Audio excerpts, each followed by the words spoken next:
Yummy, আজকে আমরা মজার মজার পাতলা খিচুড়ি রান্না করেছি। তো সারাদিন শুয়ে বসে থেকে আপু হঠাৎ করে বলল, চল আজকে আমরা কিছু রান্না করি, হয় বিরিয়ানি বা খিচুড়ি। এখন এই বৃষ্টির দিনে অবশ্যই লাটকে খিচুড়ি মাস্ট, কিন্তু এদিকে আম্মু তাগি খাসির মাংস ভাজি টাজি সব কিছু সারাদিনে রান্না করেছে, তা আমরা হঠাৎ করেই ইফতারির জন্য এটা করব। শুনলেন? আচ্ছা, আমরা এই প্লেট বাটিগুলো কবে ব্যবহার করি? আমরা ব্যবহার করলেও চিল্লাচিল্লি শুরু করে দেয়।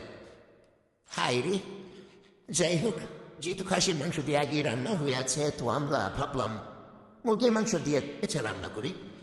খুবই অল্প পরিসরে রান্না করতে গিয়ে যখন বেশি হয়ে আমরা দুইজনের দিকে তাকাচ্ছি, এটা কি হলো, এত বেশি কেন হয়ে গেল? তো আমরা রান্না করছিলাম। বাই দ্য ওয়ে, আপুর হাত দিয়ে মশলাপাতি দেওয়া রেখে কেউ মাইন্ড করবেন না, আমরা বাঙালি, so it's not a big deal, right? তোমরা সব ধরনের মশলা, ডাল এগুলো দিয়ে পরিমাণ মতো চাল দিয়ে গরম পানি দিয়ে বসিয়ে দিলাম। অ্যান্ড ফাইনাল লুকটা জাস্ট ইয়াম। তবে অবশেষে আমরা আরেকটু মজা করার জন্য পেঁয়াজ রসুনের বাগার দিয়ে নিলাম, অ্যান্ড ফাইনালি কাঁচামরিচের স্মেল, ইয়া,